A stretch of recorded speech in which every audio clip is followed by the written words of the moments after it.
I diverted recently into the topic of mental health. We take it for granted that physical health is a good thing, and there are various things we can do in terms of diet, exercise, giving up smoking, all that sort of thing.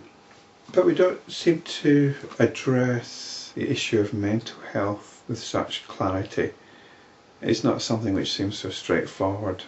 And I think actually the two aren't unrelated, of course. Keeping yourself physically fit can have good mental benefits. As far as looking after our mental health is concerned, we're very much left to our own devices. We have to choose our own authorities on mental health. We have to decide whose advice we're going to follow, which is a bit suspect, isn't it? Because if we've got a problem with mental health, which means that the mind is working against us, is working against our own interests, and how do we know that in looking for some kind of regime for mental health, that we're not actually working against our own interests once again? Perhaps that's as much a symptom. Perhaps looking for some kind of mental health, perhaps choosing some kind of techniques for following to improve our mental health is actually contributing to our mental sickness. So we're lost there. What can we do? Who can we trust for advice? I think we have to look a little bit more deeply into it. It's a curious thing, isn't it, that we are betrayed by both our body and our mind. The body gives out at some point. Even if we're perfectly healthy, it gets old and it dies. But the chances are most of us succumb to illness at some point or another. And perhaps most of us have to live with some kind of mental derangement most of our lives. What's the implication of that in terms of who we are? I say the body and the mind work against us. Well, who's this us? Who's this me that the body and mind is working against? I'm not the body, I'm not the mind. Then what am I? And you might conjure up a word to describe it. Soul. I must be a soul. I must be a spirit. But these are just notions.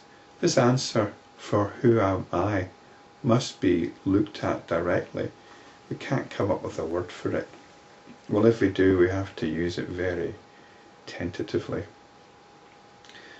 The way to come up with an answer to this question, who am I, is to look directly at our own sense of being, to be open to our own sense of being. And that sense of being is certainly not working against our own interests. And that sense of being is what we should be looking at, rather than looking for the latest technique for mental health, rather than jumping on the latest spiritual bandwagon. I put spiritual in between apostrophes there. We just look to the self, look to our essential being. We've all got it. We tend to overlook it. That's the trouble. We overlook it all the time. That's the only thing we can take refuge in. And it's not taking refuge in your personality or in yourself. Some people might think, I take refuge in Jesus, or I take refuge in the Buddha, or whoever. But what's that? These are just ideas that you've got. All you can ever do is take refuge in an idea of Jesus or an idea of Buddha. If that's what you want to do, good luck to you. These are just your ideas, these are your notions, these are your beliefs. And if that's all you're looking for, if you're just looking for something to get you through the day, to carry you along, and maybe these beliefs can be very enriching, then go for it by all means. But if you're looking for something beyond that, to what actually gives rise to the ideas of Jesus and the Buddha, then this is what I'm talking about. This is your essence. Your essence is what gives rise to these notions of Jesus, Buddha, or whoever, to Vishnu, Shiva, Brahma.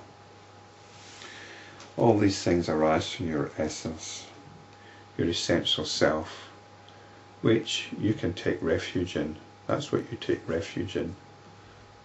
That is where you can find mental harmony. Vasishta continued, O Ram, do not take your stand on concepts and percepts of the mind, which are subtle and sharp.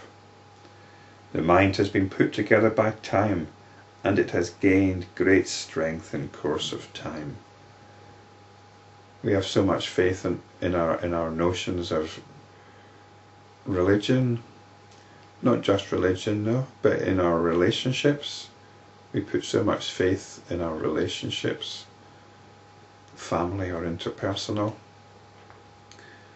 We put so much faith in our basic understanding. You might think you're a rationalist, you don't believe in things like God and all the rest of it, but you'll certainly put a lot of faith in science probably, and the belief that there's an external world out there.